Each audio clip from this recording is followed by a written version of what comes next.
noneho tubasubiye i Canada muri Vancouver aho umuhanzi wita Safi Madiba yakubutse yinjira i Kigali ngo aje gushaka umwana w'igitonore ngo yakirongorera, dore yuko ari guhakana cyane yuko ngo agira umukunzi, ngo amaze igihe kinini cyane ari single, ngo kuva yajya muri Canada ngo yagiye ari single, kandi ababizi neza ngo hari icyana cyiza cyari cyamutayemo umufungo yari agiye gutatamura ngo akirya amafaranga, ndetse akirya amadolari aragikubura neza ngo ni nayo yaramuryoheje kuri Canada kuri ubu ngubu, ngo akaba yakubutse rero yaje guhura na bagenzi ba kera bahoze batwikana ari bo Kabosi na Hambogizo, ngo bongere ngo bagire utuntu bipuraningira niba ashobora gusubira muri Urban Boys numbaze ngo bagiye kugira utuntu bipuraningira batwike bakubite hiti, ngo agire n'ibyana ngo asasanura bike na bike muri Kigali, dore yuko Safi Madiba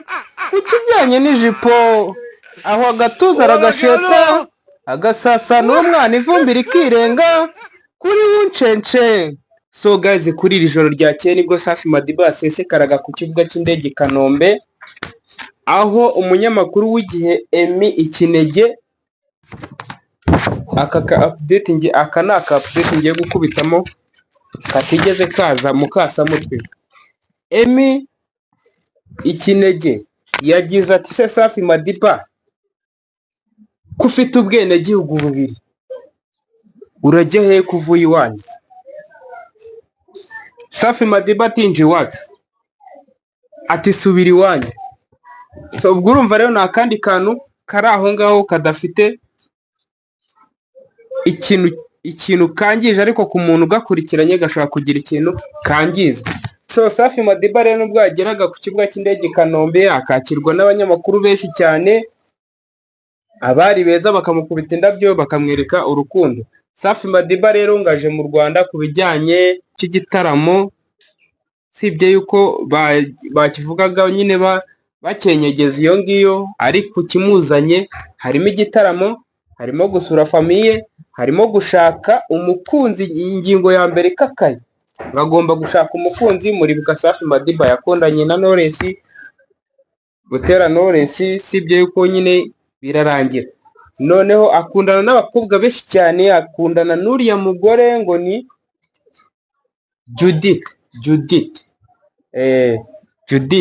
yakundanye n'uriya mugore aho yamupasuye amafaranga menshi cyane. Uriya mugore nawe sibye ko ayo mafaranga yaranyuze mu zindi nzira.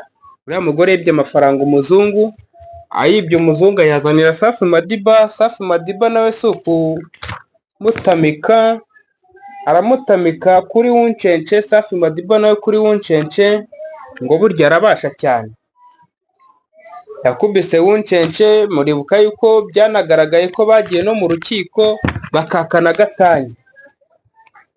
So urumva Safi Madiba ku nkuru z'urukundo yagize inkuru nyinshi cyane z'urukundo. Sinzi niba rero n'uyu munsi aje kongera gukina izindi nkuru z'urukundo. So ibyo ni ibintu bye, niyo ufite uburyo akina udukino twe. Ariko mu minsi ishize muri interview yakoreye muri Canada aribwo yavugaga yuko agomba gukorera umuziki Canada, agakubita amastade ya Canada yose akayuzuza. Ibyo nabyo wamenya ari ibiki? Reka tubitega amaso kuko ahise aza mu Rwanda. Ubwo hari utuntu tw'uduporoje n'imishinga minini cyane, kubera ko yarasigaye akora ingoma ntizirebwe cyane.